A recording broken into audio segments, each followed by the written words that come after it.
Ethan Saylor. Death of Robert Saylor. Robert Saylor. Ethan Saylor. Death of Ethan Saylor. L'histoire que nous allons vous raconter est celle de Robert Ethan Saylor, un jeune homme de 26 ans, passionné de cinéma comme beaucoup d'entre nous. Il aimait les films d'action, les super-héros et les moments passés avec sa famille. Mais Robert était aussi un jeune homme atteint de trisomie 21. Un détail qui, aux yeux de certains, faisait de lui quelqu'un de différent. Le 12 janvier 2013, il se rend dans un cinéma du Maryland aux États-Unis avec son aide-soignante. Ce soir-là, il regarde Zero Dark Thirty, un film qu'il adore. À la fin de la projection, il refuse de quitter la salle. Il veut revoir le film, encore une fois. Son aide-soignante essaye de le convaincre de partir, mais elle sait aussi que Robert a du mal avec les changements brusques. Elle lui propose d'attendre un peu et sort chercher la voiture. C'est à ce moment-là que l'histoire prend une tournure tragique. Les employés du cinéma, ne comprenant pas la situation, appellent la sécurité. 3 shérifs adjoints, hors service, entrent dans la salle. Ils lui ordonnent de partir, mais Robert, paniqué, ne comprend pas pourquoi on lui parle ainsi. Il ne se sent pas en sécurité, il ne bouge pas. Les agents décident d'utiliser la force.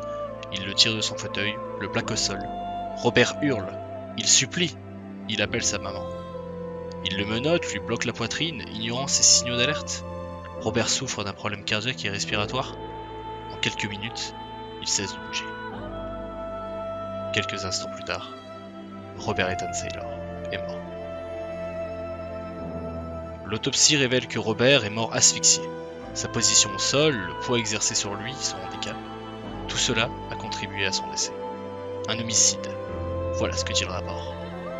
Mais pourtant, les agents impliqués n'ont jamais été poursuivis. Pas de procès, pas de condamnation, pas de justice. Une vie ôtée, un crime impuni. L'histoire de Robert a provoqué une onde de choc. Des milliers de personnes se sont indignées. Des associations ont dénoncé le manque de formation des forces de l'ordre pour intervenir face aux personnes en situation de handicap. Mais au-delà de cette affaire, la question demeure. Combien de personnes perdront encore la vie à cause de l'incompréhension et du rejet?